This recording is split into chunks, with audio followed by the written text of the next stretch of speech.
മുത്തശ്ശിക്കഥകളിൽ കേൾക്കാറുള്ളത് പോലെ ഒത്തിരിയധികം ഐതിഹ്യങ്ങളും ചരിത്രങ്ങളും നിറഞ്ഞൊരു കാവ്. പരശുരാമൻ പ്രതിഷ്ഠ നടത്തിയ അതിപുരാതനമായ ഒരു കാവ്. കേരളത്തിലെ ഏറ്റവും വലിയ കാവുകളിൽ ഒന്നാണ് ഇരിങ്ങോൾ കാവ്. ഏകദേശം 55 ഏക്കറോളം വരുന്ന വനത്തിന് നടുവിലാണ് ഈ ദുർഗാദേവി ക്ഷേത്രം സ്ഥിതി ചെയ്യുന്നത്. വടവൃക്ഷങ്ങൾ കാവലായി നിൽക്കുന്ന കാടിന് നടുവിലുള്ള ഒരു ക്ഷേത്രം, നാടിന് കാവലായി ഒരു ഭഗവതിയും.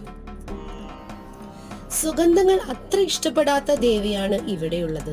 അതുകൊണ്ട് തന്നെ ഈ ക്ഷേത്രത്തിൽ മുല്ലപ്പൂ വെച്ച് വരുന്ന സ്ത്രീകൾക്ക് പ്രവേശനമില്ല. ദേവിക്ക് കാവലായി നിൽക്കുന്ന ഈ കാവിൽ നിന്ന് ഒന്നും തന്നെ ആരും എടുക്കാറില്ല. അവ ദ്രവിച്ച് മണ്ണിനോട് ലയിക്കുകയാണ് പതിവ്. പ്രകൃതിയും വിശ്വാസവും ഒന്നു ചേർന്നിണങ്ങുന്ന ഇരിങ്ങോൾ കാവ് ഒരു പ്രാവശ്യമെങ്കിലും ഒന്ന് കാണേണ്ടത്